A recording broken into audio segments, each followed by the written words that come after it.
Hi, everybody. So, just talking with a bunch of friends on a Discord, and well, we were talking. One of the subjects that was coming up was just saying one of the people there was saying that they were afraid of. Well, there's this fear. There's this fear that comes in when you post things online. You post your art online, and someone's not going to like it. There's the giant peanut gallery, and believe me, like anytime you post on a forum, you post on Twitter or whatever, there's going to be a peanut gallery of people who don't like your work. And they'll find any number of reasons to not like your work. This is the thing. You go online, they can bag on you because your anatomy was wrong, your perspective was wrong, your composition was wrong.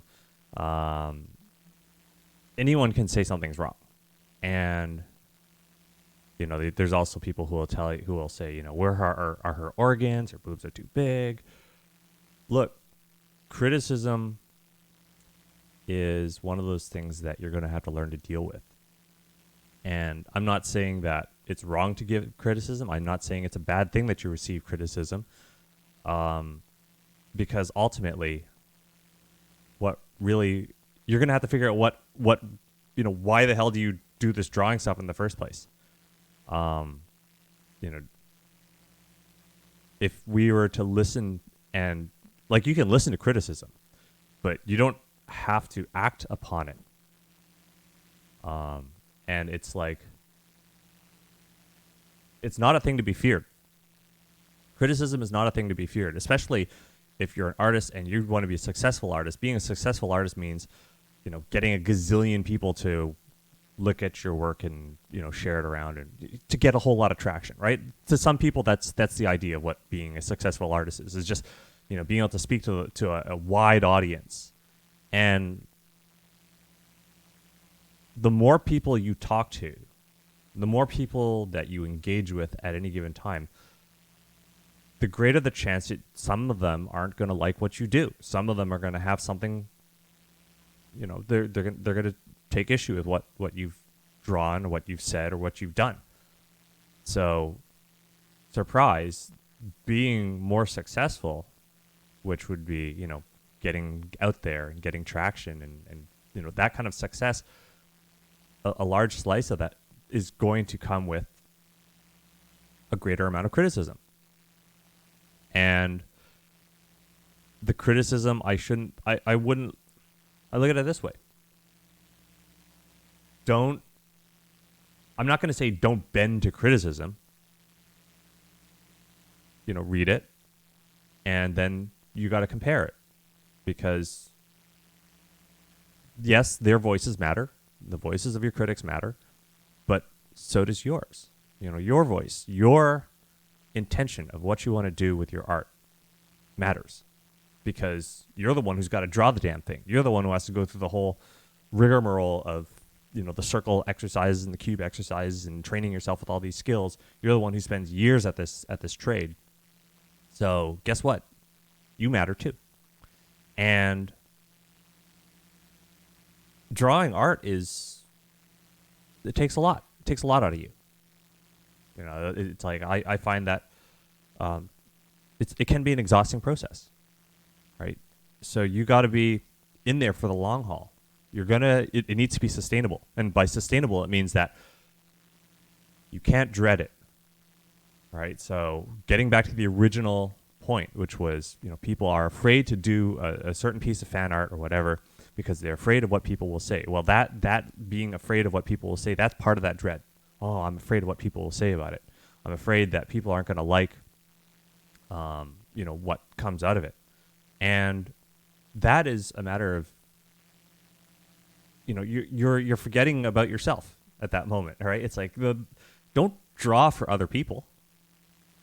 You draw for you, right? Like, even though the concept of success as an artist seems to be contingent upon what other people think of your art or getting a whole lot of people to see your art, don't forget, you got into this stuff for you. I got into this stuff for me, for sure. I mean, shoot, I want to draw the cute girls with the big tits, right? And the organless torsos.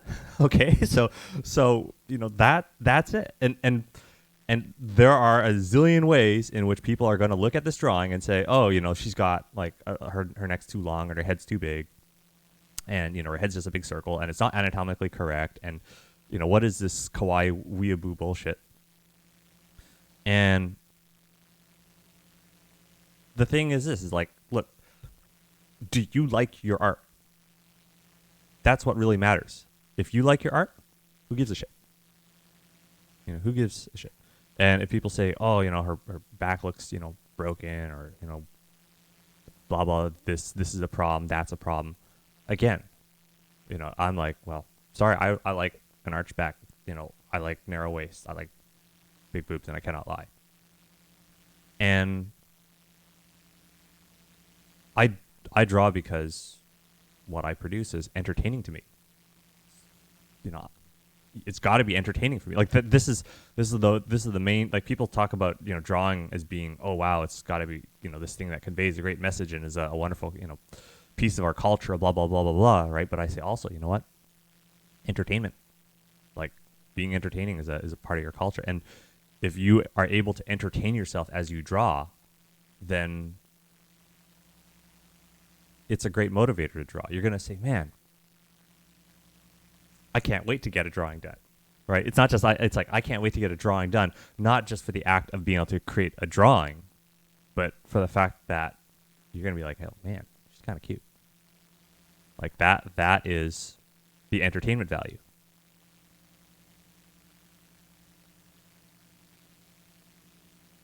So, never mind. I'm not saying never mind the naysayers, right? But I'm just saying, don't let that be the reason that you stop drawing, or worse yet, never pick up the pencil in the first place.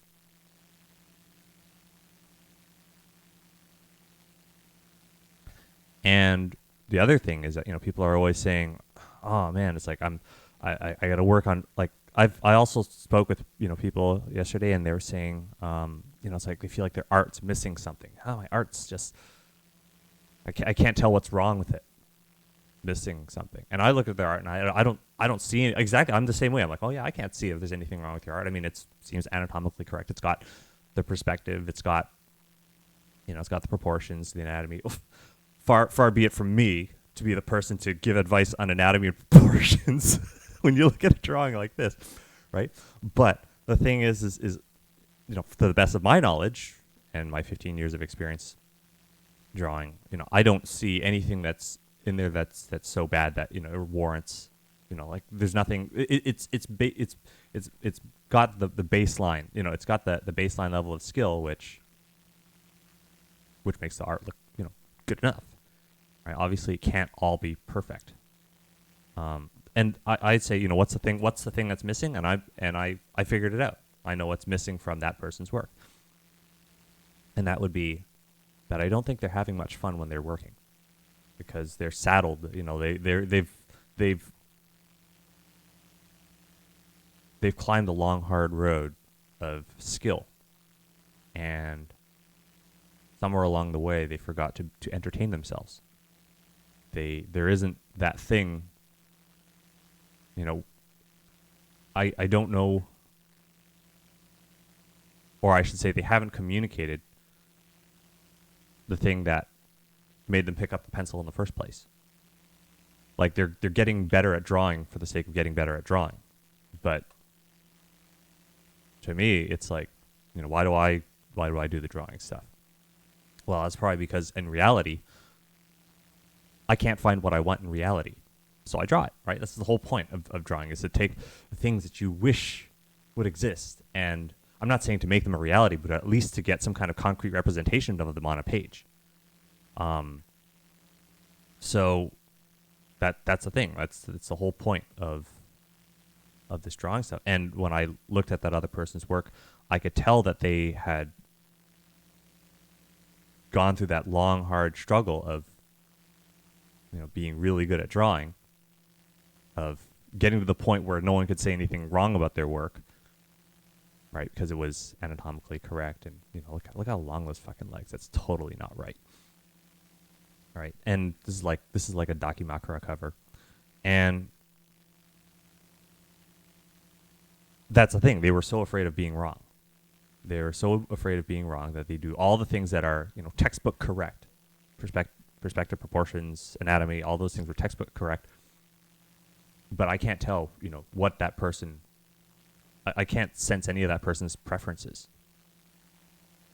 You can tell I'm something of a leg guy. I'm something of a waist guy. I'm something of a boob guy. Something of a hair guy, right? Like, you can tell all the things that I like to see in a character from my work, right? And all of it is stuff that you could criticize. It's all stuff that you could poke fun at. It's all stuff that you could, right? And the thing is if you are afraid of what people are going to poke fun at that stuff, well, I think you're taking yourself a little too seriously. You've got to be. You got to be willing. You got to be willing to. I'm not. I kind of like. I don't want to hide her hands.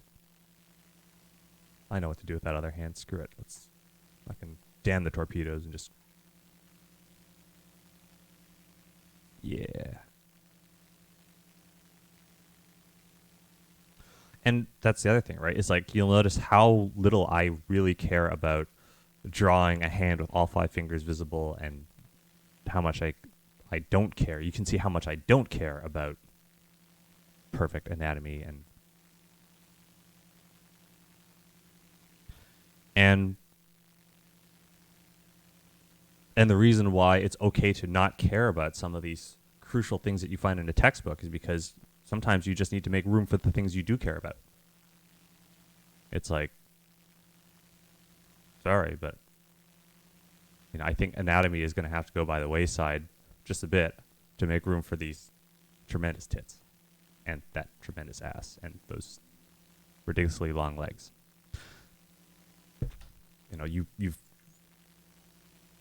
You've got to have those things, because otherwise,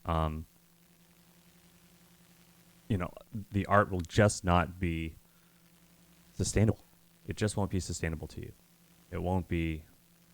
You won't enjoy it. You're gonna dread drawing, because it's going to be this thing where when you draw, you're going to be like, oh man, I got to think of this and I got to think of that. And so you have to free yourself. You have to free yourself at some point.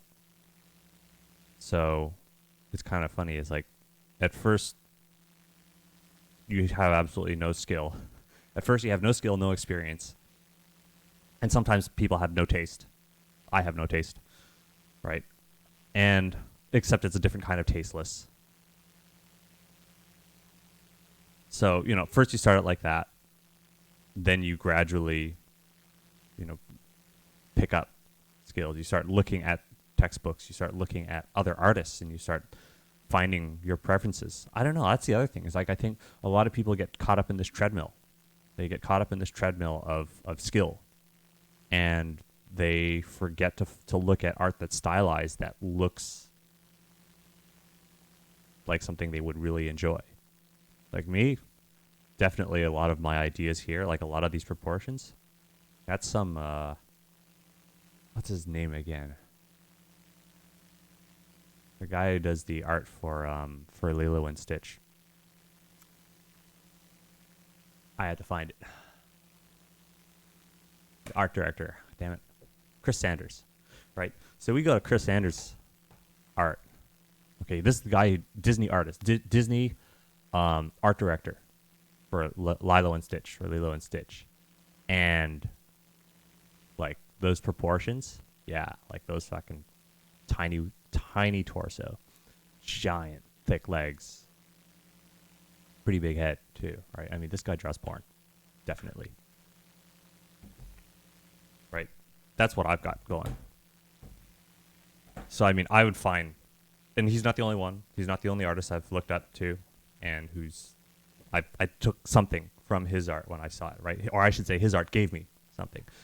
And yeah, like those proportions, those stylized proportions, which you could say are wrong because they stray from reality. But remember what I said earlier about drawing, right? The whole reason that you draw is that there are things in reality, or I should say there are certain things which just don't exist in reality, and it's your job to make a concrete representation of those things that you wish existed.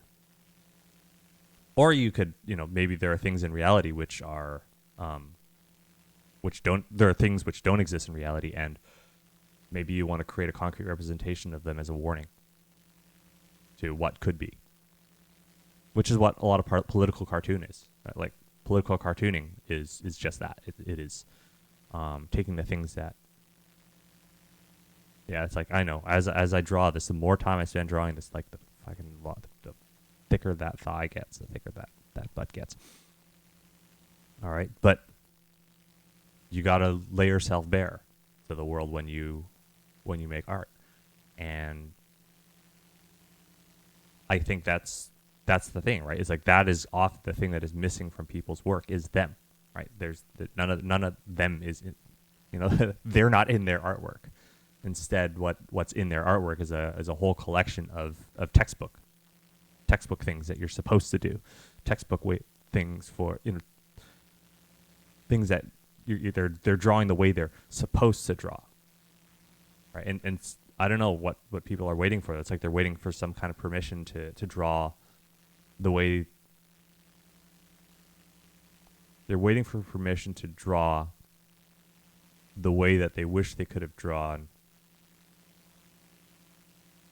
It's that way that they wish they could have drawn that motivated them to pick up the pencil in the first place and to undergo the long journey. And, it's like you've gotten so far, you climbed so high, and now you're at the doorstep, but they're afraid to go in. They're afraid to open that door and walk in because they're afraid that that door will shut behind them. And you know what? It's okay. It will shut behind you. It's because once you, it will shut behind you and it will close off a bunch of paths behind you, because once you draw the way you like to draw and you are creating something that is entertaining, not just for other people, but for you, you aren't going to want to go back. You're going to really enjoy it. And, this crazy anatomically incorrect bullshit stylized thing where the tits are too big and the ass is too big and the waist is too thin and all those things, right? You know what? It is incredibly entertaining for me. It is the whole reason why I ever want to pick up a pencil in the first, ever want to pick up a pencil. And yeah, there are probably going to be there's going to be a lot of people who will take issue with that. But you know what? They don't pay your bills. They will not commission you for artwork. But there are probably going to be, just as I said, right, the more people that you talk to, the greater the chance that there's going to be people who don't like what it is that you do. The more people that you show your work to, the greater the chance that that there's going to be a small handful of them that really like what you do. All right, now, I'm not on Twitter, but if I was, I'm not on Twitter anymore, I should say, because I was, there's no room for my wrong think, but if I was on Twitter, then one thing that you realize is that things like retweets are kind of rare. So, you post something, you get likes, you get retweets, and there's comments. And retweets are probably the rarest thing, right? Retweets are something where someone is like, man, that looks so damn good. I got to share this with the rest of the world so that they can see this and maybe inspire other artists and there can be more of this, all right? Retweets are rare. So what you do is when you get a retweet and you're just a starting artist and you kind of suck, all right? Let's say, in your own opinion, you kind of suck, or, you wish that you had more traction. You find these people who retweeted you and you send them a DM, all right? So this is part of how you grow your business, right? You're going to have to do, look, if you're trying to be an artist and you're trying to, eventually, support yourself as an artist, you find these people who retweeted you, did you the favor of retweeting you, of helping you increase your traction. And, you do this the first time they retweet you, right? You don't spam them, okay? You just do this for everybody who retweets you the first time. It gives you that rare and precious retweet. You DM them and you say, hey, thanks. Thank you so much for retweeting me. I really appreciate the exposure. You don't have to say it in those words, but, something along the lines. Really appreciate the exposure. Here's my Discord handle, right? You can give them your Discord handle in the DMs. And, sometimes, well, I'd say maybe about half of those, those people that retweet you might actually be interested in doing a commission. And, know your rates, have that stuff set up beforehand.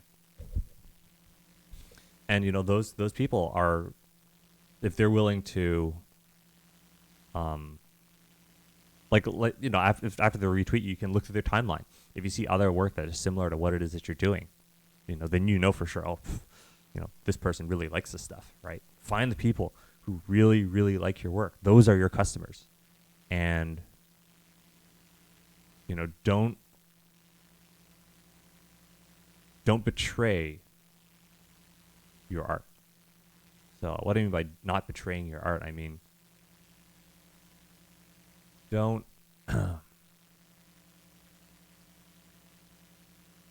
don't go and warp your art in such a way that you think, like, don't warp your art for the sake of approval. Right? And what I mean by warping your art for the sake of approval, it means saying to yourself, well, I'm going to get a few more likes and follows if I do this. If I draw this particular thing, if I draw that particular thing, if I do this, you know, it's like I know it's going to be, you know, going to get me a lot of traction. That kind of thing is short term, very short term. And what will ultimately happen is people will look at your art. It affects your track record. People will look at that art and they'll think, oh man, I'm going to follow this guy because he drew, you know, because he warped his art. He warped him, you know, he warped his art, right? It's like if you want to draw Mario art, you know, and if, sorry, not if you want to draw Mario art, I should say, if you purposely draw Mario art because you know it's popular, not because you actually enjoy Mario, then it means that there's going to be a whole bunch of people who are following you just because you drew Mario art. And that's going to become, you know, that's going to become your business. And then eventually you'll hate your job. So that's why I say don't warp your art. Don't warp your art just for the sake of appeasement. You've got to do, the only reason to change your art is so that you yourself like it even more. And also to generate a track record of what it is that you enjoy so that other people who retweet your work, they retweet artwork that you have created in such a way that you enjoy it. You know, those people are going to be your client base. They're your customer base. They're your fan base. And that means that you know, that artist that is you, that's the one that you want to have. Like there's different kinds of success. You can succeed at doing a thing that you don't want to do, right? So succeed at being the artist that you want to be. So don't warp your art. Don't warp your art for anyone but yourself, you know, to make art that entertains you, that has something in there that you enjoy. End of lecture.